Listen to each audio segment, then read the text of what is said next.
ॐ अज्ञानतिमिरान्धस्य ज्ञानाञ्जनशलाकया चक्षुरुन्मिलितं येन तस्मै श्रीगुरवे नमः।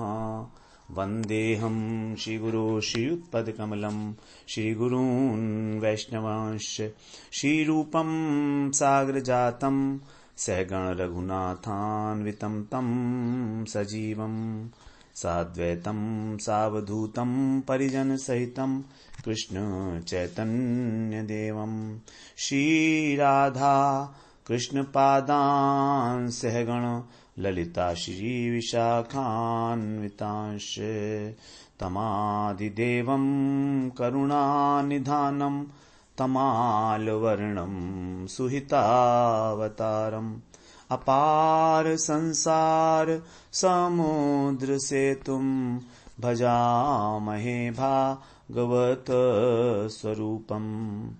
हे देव हे दैत हे भुवनैक बंधो हे कृष्ण हे चपल हे करुणैक सिंधो हे नाथ हे रमण हे नयनाभिराम हा हा कदानुभवितासि पदं दृशोर्मे। श्री कृष्ण चैतन्य प्रभो नित्यानंद श्री अद्वैत गदाधर शिवसदी गौरभक्त वृंद हरे कृष्ण कृष्ण कृष्ण हरे हरे हरे राम राम राम हरे हरे। हरे कृष्णा। सर्वप्रथम मैं अपने गुरुपाद पद्म ओम विष्णुपाद अष्टोत्तर शत श्री श्रीमद् भक्तिवेदांत माधव गोस्वामी महाराज के चरण कमलों में अनंत कोटि दंडवत प्रणाम ज्ञापन करता हूं। हम लोग श्रीमद् भागवत पुराण में दशम स्कंध में 21वां अध्याय श्रवण कर रहे हैं। किशोर लीला वेणुगीत, किशोर लीला के अंतर्गत वेणुगीत का श्रवण कर रहे हैं।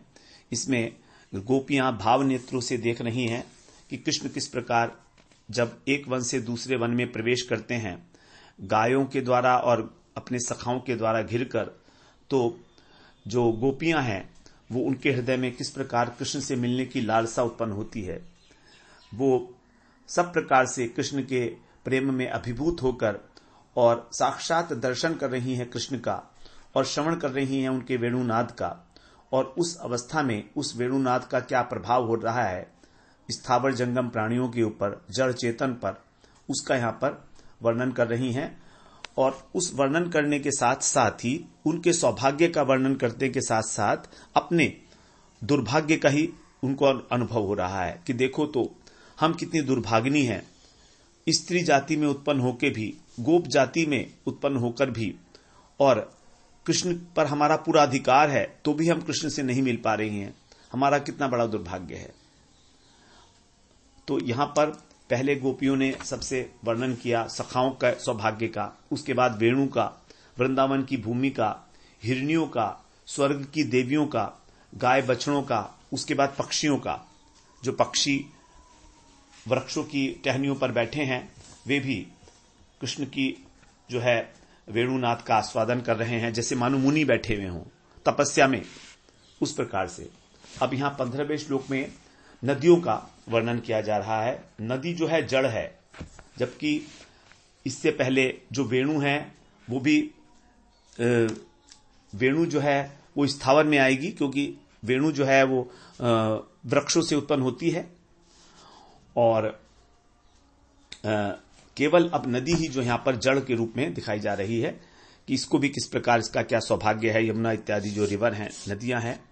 नद्यस्तदा तदुपधार्य मुकुंद गीतम मावर्त लक्षित मनोभव भग्न वेगा आलिंगन स्थगित मूर्मि भुजैर्मुरारेर गृह्णन्ति पादयुगलम कमलोपहारा। जो नदियां हैं, मानसी, गंगा, यमुना इत्यादि ब्रज में जो नदियां हैं, उनको वे भी कृष्ण का वेणु गीत सुनकर, तदा माने फिर, तत् माने वे, उपधारे माने सुनकर, वेणु ध्वनि को अत्यंत सावधानी से सुनती हैं। और मुकुंद जो कृष्ण हैं उनके जो अपने मुकुंद का अर्थ है जो अपने संग के प्रभाव से सभी दुखों से मुक्ति दिला देते हैं।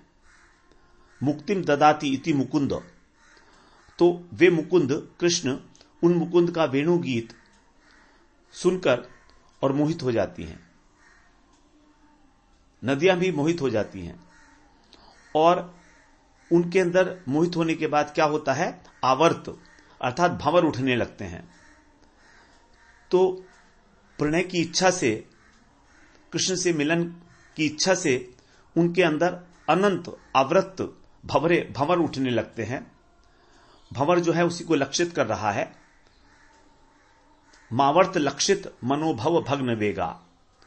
और उनका जो वेग है अर्थात उनके जो जल का प्रवाह है वो भग्न हो जाता है, नष्ट हो जाता है, गतिविहीन हो जाती है।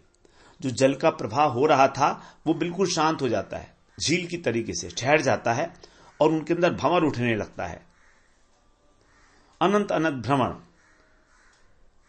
तो उनके मन के भाव को जानकर, मनोभव, उनके मन के अंदर जो कृष्ण की मिलन की इच्छा है उससे उनका जो प्रवाह है जल का वो तो विदीर्ण हो जाता है, भग्न हो जाता है और उनके अंदर भंवर जो है उत्पन्न हो जाते हैं।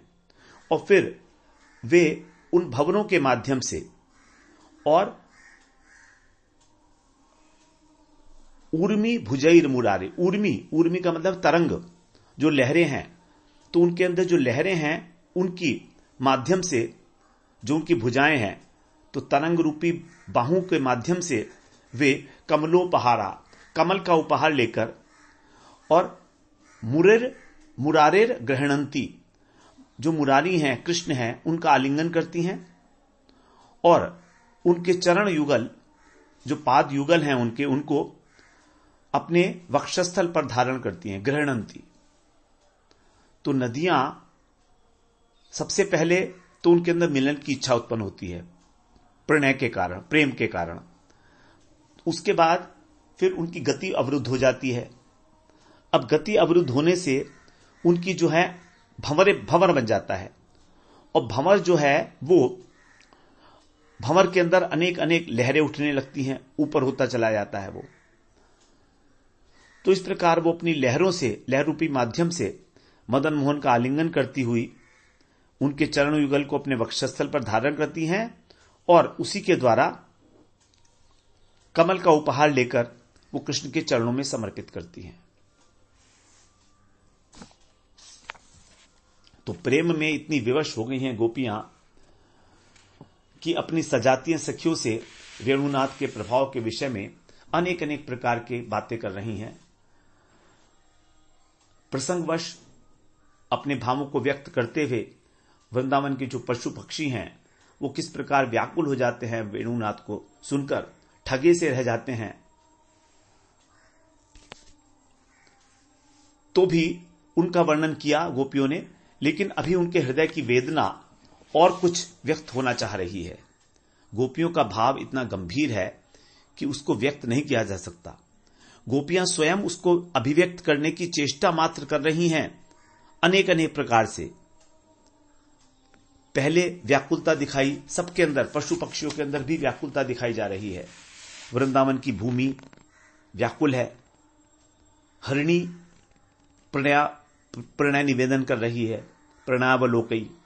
स्वर्ग की देवियां वो भी मोहित हो गई हैं। गाय बछड़े अपने देह का भान भूल गया, निश्चेष्ट हो गए। पक्षी मौन हो गए, आंखें बंद कर ली, अब नदियों के विषय में कह रही हैं। तो इन सारी बातों को जैसे मानो गोपियां स्वयं ही कृष्ण को समर्पित करना चाहती हैं अपने को, इन सब भावनाओं के माध्यम से। तो भी उनका समर्पण पूरा नहीं हो पा रहा, उनका मिलन पूरा नहीं हो पा रहा कृष्ण से। जो उनकी इच्छाएं हैं, तो इन सब की इच्छाओं को मिला दिया जाए, जितनी भी क्रियाकलाप हो रहे हैं ये सब, तो भी वो गोपियों के जो भाव का गांभीर्य है उसको ग्रहण नहीं कर पा रहे हैं। इसीलिए वो चर्चा करे जा रही हैं आगे आगे, और इतनी अधीर है, इतनी आतुर हैं, एक एक क्षण उनको युग के समान व्यतीत हो रहा है।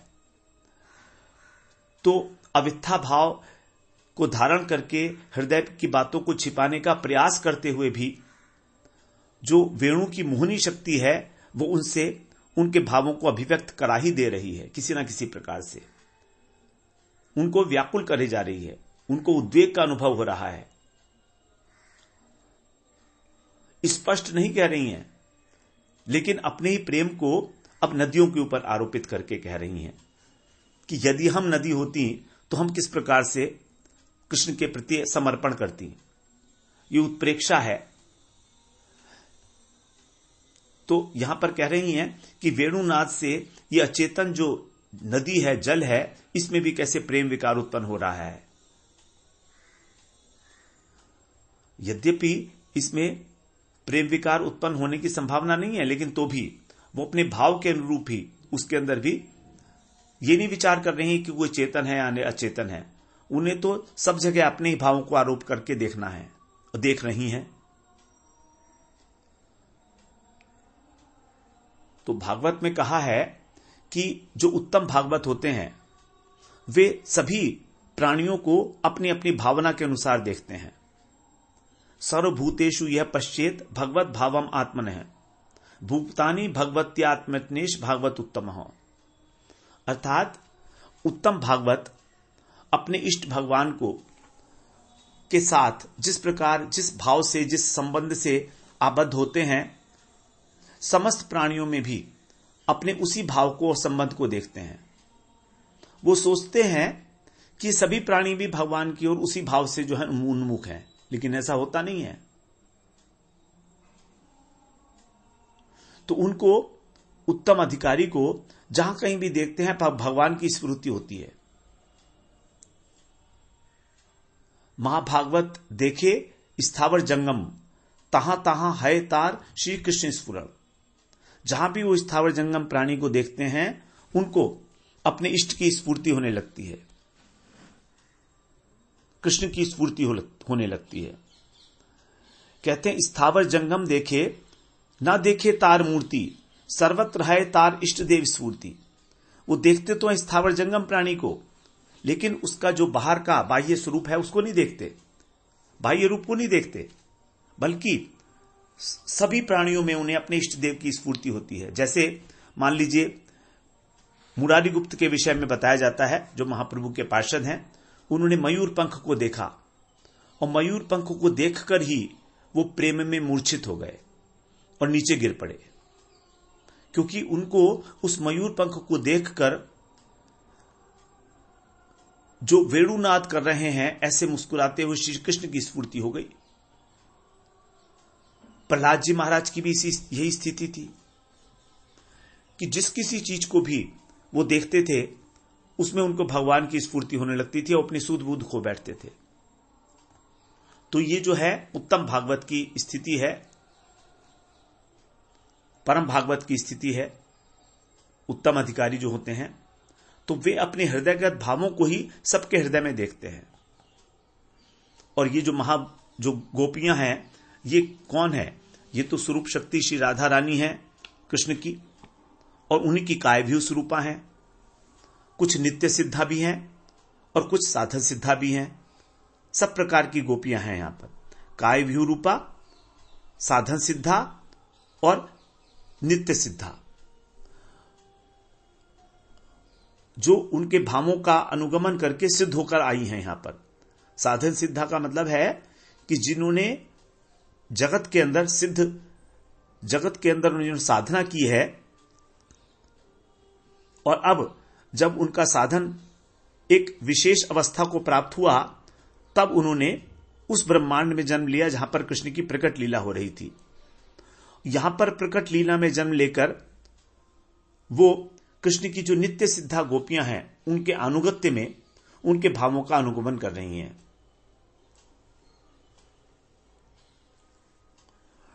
तो इस प्रकार की जो गोपियां हैं, ये यमुना, मानसी, गंगा इत्यादि जो नदियां हैं, जब उनको भी कृष्ण प्रेम से व्याकुल देखेंगी, क्योंकि ये तो परम महाभागवत है, महाभागवत से भी भागवत है, तो उन सब के अंदर ही अपने भावों का आरोप कर रही हैं। कि जब कृष्ण वृंदावन में विचरण करते हुए यमुना के पास से आते हैं, मानसी गंगा के तट प्रदेश में उपस्थित होते हैं और उसका जो मधुर मधुर स्वर है यमुना जी का कल कल करता हुआ जब उसको श्रवण करते हैं, तो यमुना जी भी जो हैं कृष्ण के वेणुनाद को सुनकर और अत्यंत रोमांचित हो जाती हैं। उनका जो जल है वो रुक जाता है वहीं का वहीं।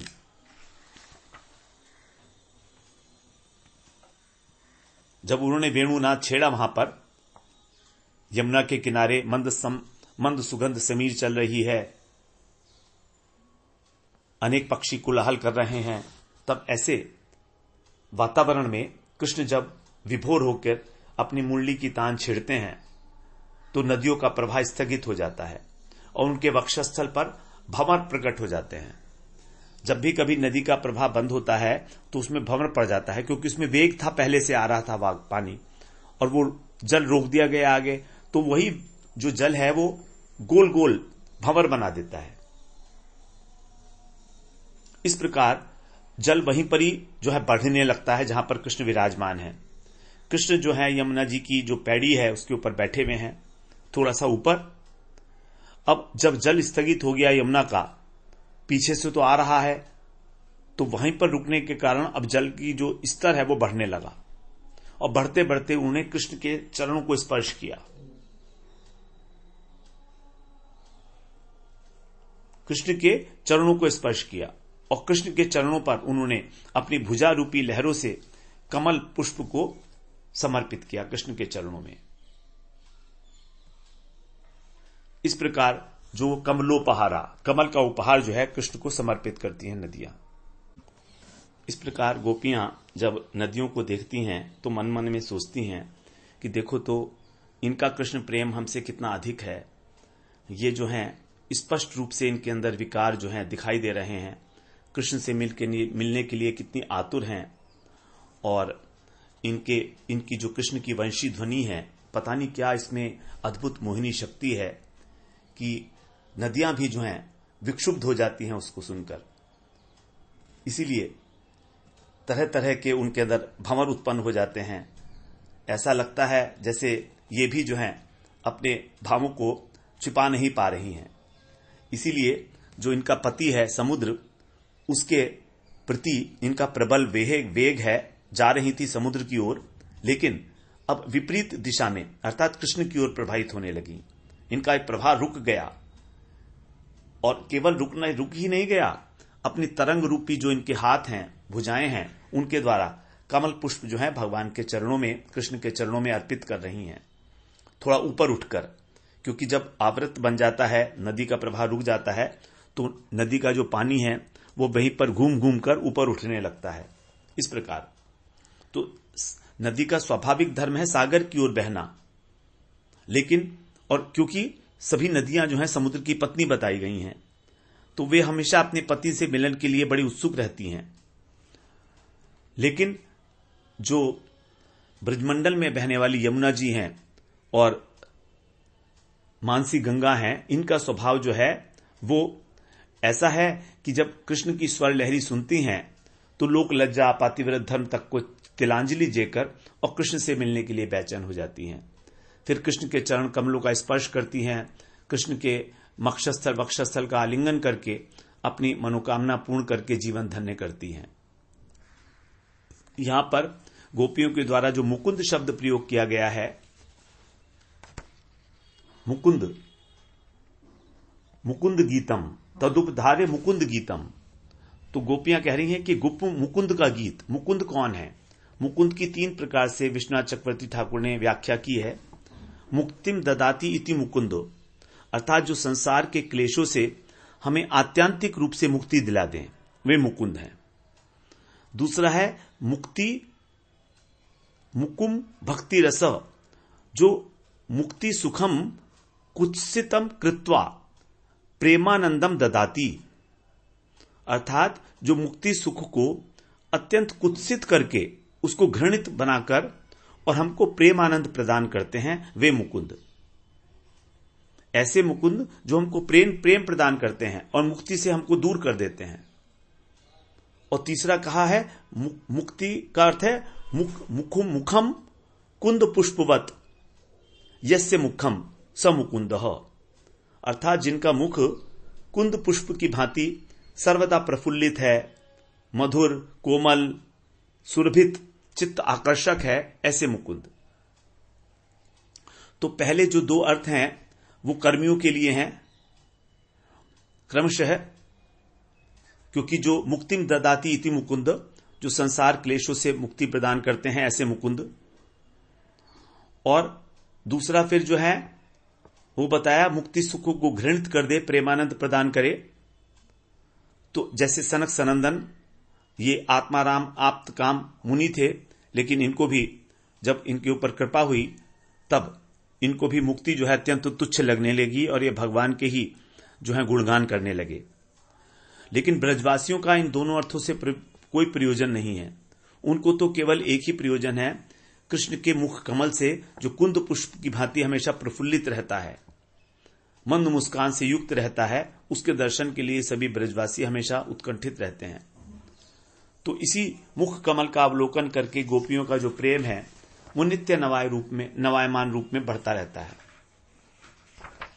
नित्य नवायमान रूप में। तो इस प्रकार से जो है गोपियां अपना भाव को संगोपन करने में सर्वथा असमर्थ हो जाती हैं और नदियों के माध्यम से अपने उस प्रेम का जो है प्रकाशन करती हैं।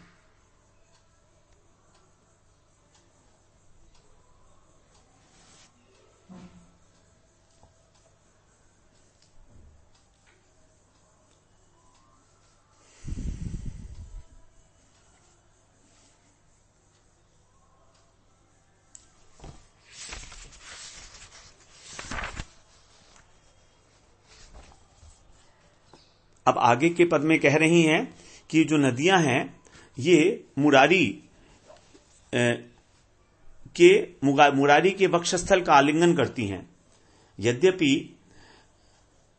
कृष्ण के साथ मिलन नदियों का एक प्रकार से परपुरुष के साथ संबंध जैसा है जो स्त्रियों के लिए अनुचित है, लेकिन फिर भी कृष्ण के साथ इनका जो मिलन है, इनका जो प्रेम व्यवहार है नदियों का, वो बिल्कुल निर्मल है, पवित्र है, क्योंकि कृष्ण मुरारी हैं।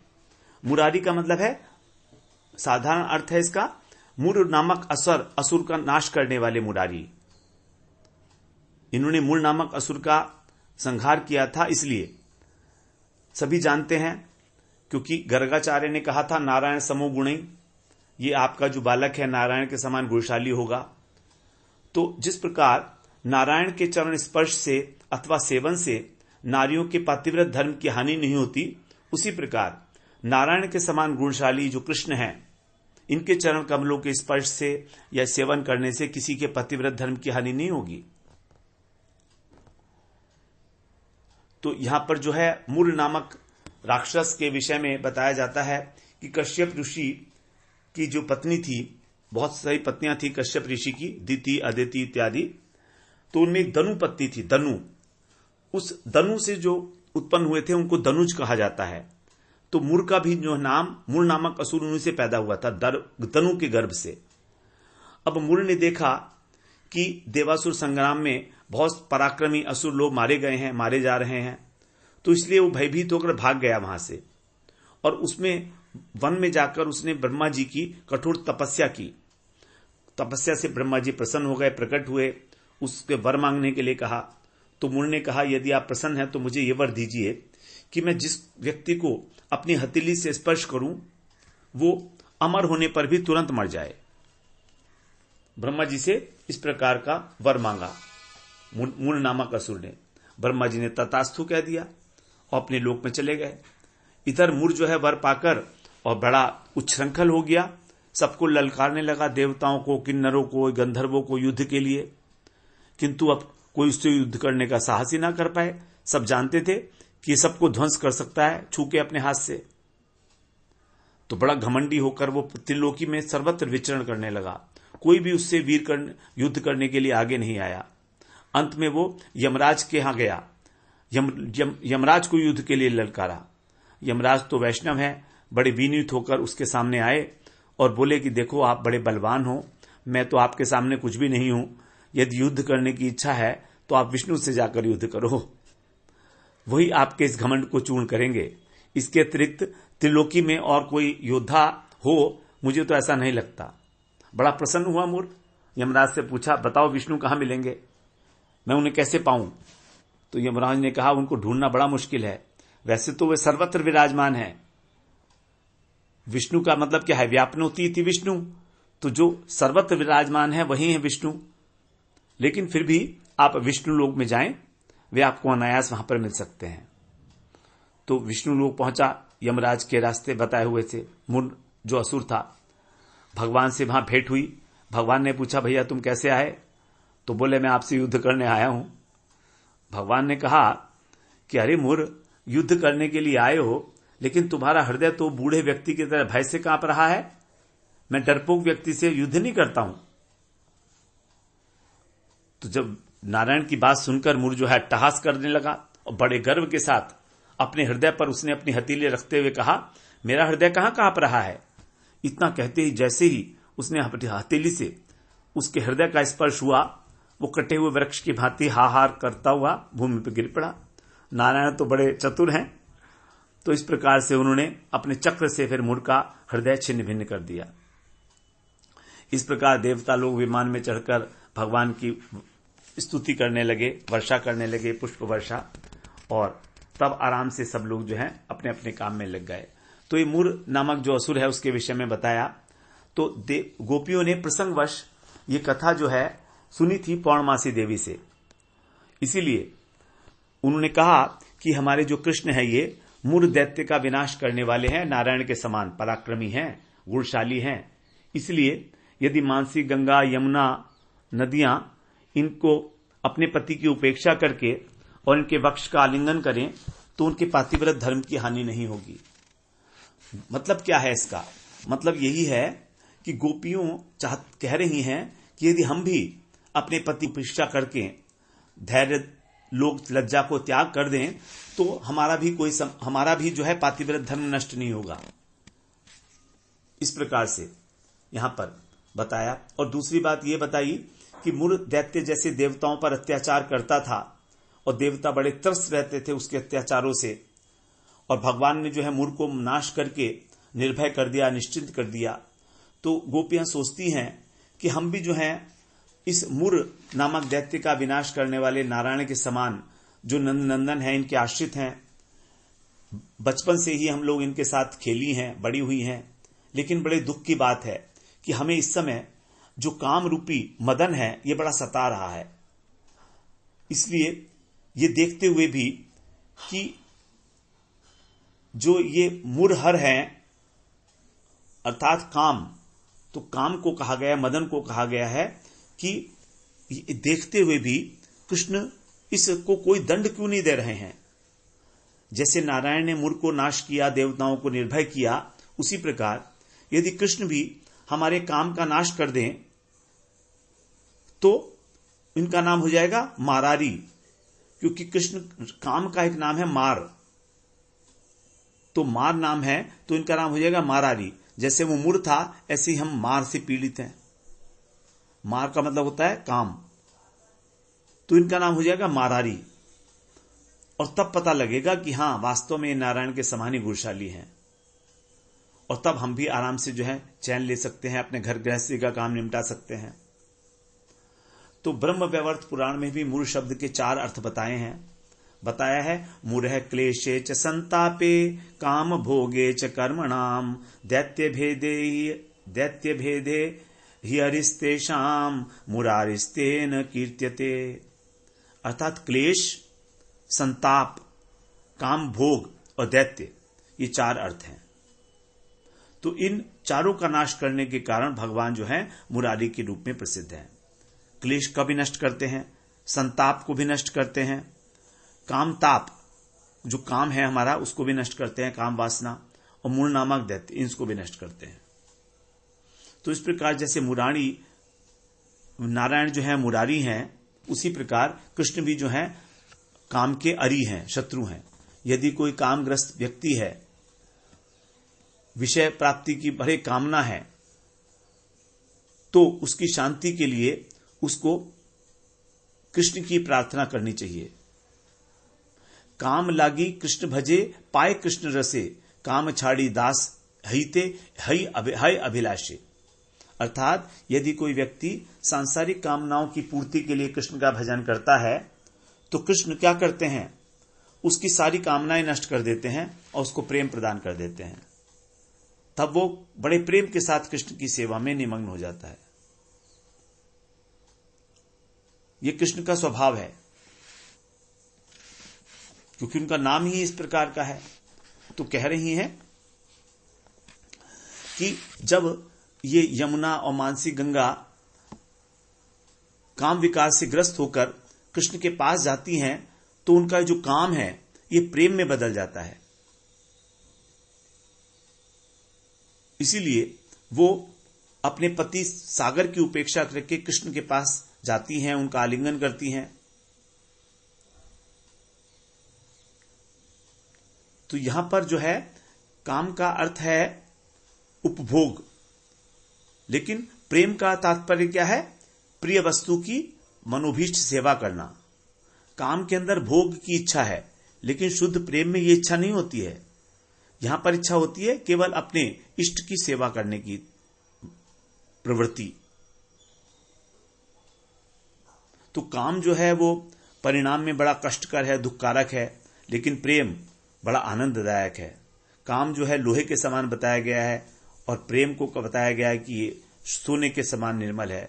काम को कहा गया है ये अंधकार है और प्रेम सूर्य के भांति है।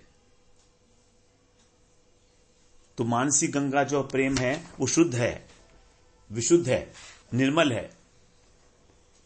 इसीलिए कभी कभी वो मानसी गंगा भी कृष्ण के वक्षस्थल का आलिंगन करती हैं।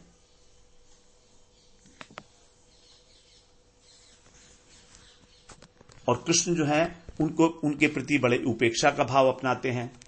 तो इस प्रकार से उपेक्षा का भाव अपनाने के कारण जो ये नाम मानसी गंगा और यमुना है ये बड़ी लज्जित हो जाती हैं। इसलिए वो उनका आलिंगन छोड़कर तुरंत ही अपनी तरंग रूपी भुजाओं में कमल का उपहार लेकर उनके चरणों में न्यौछावर करने लगती हैं, क्योंकि कृष्ण तो आत्माराम है, आप्त काम है। इस प्रकार से और कमल का उपहार जो है वहां पर प्रदान करती हैं। तो लज्जित हो जाती है वो। पहले तो उन्होंने वक्षस्थल का आलिंगन किया, लेकिन फिर जो है लज्जित होकर केवल चरणों के अंदर उन्होंने समर्पित किया कमल पुष्प को। तो रस शास्त्र में नायिकाओं के दो भाव बताए गए हैं, एक वाम्य भाव और दाक्षिण्य भाव। दाक्षिण्य भाव का मतलब है सीधा, अनुकूल, और वाम्य भाव का होता है प्रतिकूल।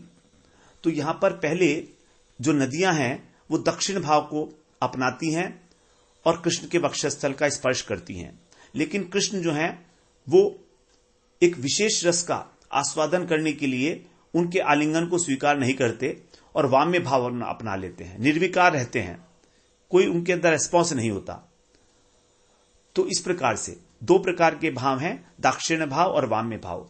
तो ब्रज के अंदर जो हैं जितनी गोपियां हैं वो सब वाम्य स्वभाव की हैं। कृष्ण को जो है दाक्षिण भाव ज्यादा पसंद नहीं है, जबकि चंद्रावली इत्यादि जो सखियां हैं वो दाक्षिण स्वभाव वाली हैं, लेकिन कृष्ण को वो अच्छा नहीं लगता है अधिक।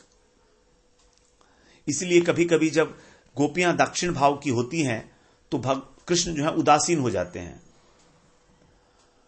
तो इसी भाव को जो है यहां पर स्पष्ट किया जा रहा है। यहां पर गोपियां कहीं ना कहीं दक्षिण भाव को स्वीकार किए हुए हैं, क्योंकि नदियों से अपनी तुलना कर रही हैं, नदियों के ऊपर आरोप कर रही हैं अपने प्रेम का। तभी उनको ये समझ में आ जाता है कि दाक्षिण भाव से हमको कृष्ण की प्राप्ति नहीं होने वाली है। इसीलिए वो अत्यंत लज्जित हो गए, नदियां लज्जित हो जाती हैं और फिर कृष्ण के चरणों में अपना कमल पुष्प जो है वो प्रवाहित करती हैं, समर्पित करती हैं। तो यहां पर अब बड़े अनेक प्रकार के भाव गोपियों के हृदय में उत्पन्न हो रहे हैं। नदियों के भंवर को देखकर, उनकी विपरीत गति को देखकर, जल के स्तंभन को देखकर, जल की वृद्धि को देखकर, उनके द्वारा कमल का उपहार इस प्रकार दिया जाना देखकर जब धीरे धीरे भाव शांत हो जाता है तब अपने को धिक्कारती लगती हैं, कहती हम बड़ी दुर्भाग्नी हैं, हमारा तो सारा जीवन, हमारा यौवन व्यर्थ हो गया, हमने अभी तक जी भरकर कृष्ण का दर्शन भी नहीं किया, उनके वेणुनाद को भी श्रवण करके लोक लज्जा, धैर्य इत्यादि को छोड़ा नहीं, उनके समीप उपस्थित नहीं हुई, अपनी भुजाओं से कृष्ण का आलिंगन नहीं किया। इन नदियों की भांति हम लोग तो उनके चरणों में भी उपहास समर्पित नहीं कर पाई। तो इससे अच्छा तो हम कहीं नदी सरोवर होती तो अपना सर्वस्व जो है समर्पण कर सकती थी, उनके चरणों के समीप पहुंच सकती थी। अब गोपी जन्म प्राप्त करके तो हम सब प्रकार से वंचित हो गई।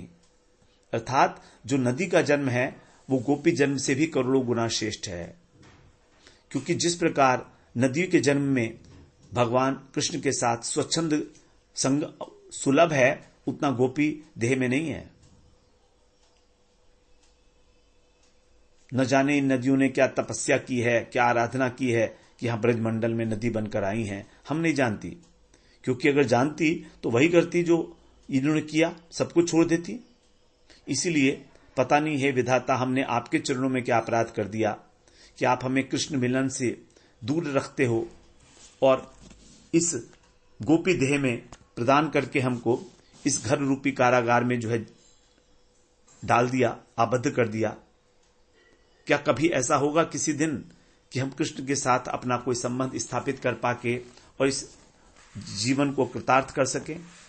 ये इस जन्म में तो संभव नहीं है। तो अगर ऐसा नहीं है संभव तो हमको आप जो है दूसरा जन्म दे दीजिए, नदी बनाकर हमको प्रकट करा दीजिए। तो अनेक प्रकार की उनके हृदय रूपी महासागर में तरंगे उठ रही हैं भावों की। यमुना मानसिक गंगा के साथ उनका तादात्म्य सा हो गया है। ये बड़ी विचित्र सी बात यहां पर दिखाई गई है। इसलिए कहते हैं कि धन्य है ऐसी महाभागवती गोपिकाएं, धन्य है ब्रजभूमि, धन्य है कृष्ण। तीनों की यहां पर बताया कि किस प्रकार से धन्यता को प्राप्त होते हैं। अब हम अगले सत्र में 16वें श्लोक में प्रवेश करेंगे।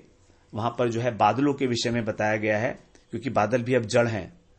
तो नदियों को देखते देखते ही उनका जो कभी कभी ऊपर की ओर जब नजर जाती है तो वहां बादलों को खड़ा देख रही हैं। तो अब उसके विषय में ही आगे गोपियां चर्चा करेंगी। वांछा कल्पतरुभ्यश्च कृपा सिंधुभ्यैव च पतितानां पावनेभ्यो वैष्णवेभ्यो नमो नमः।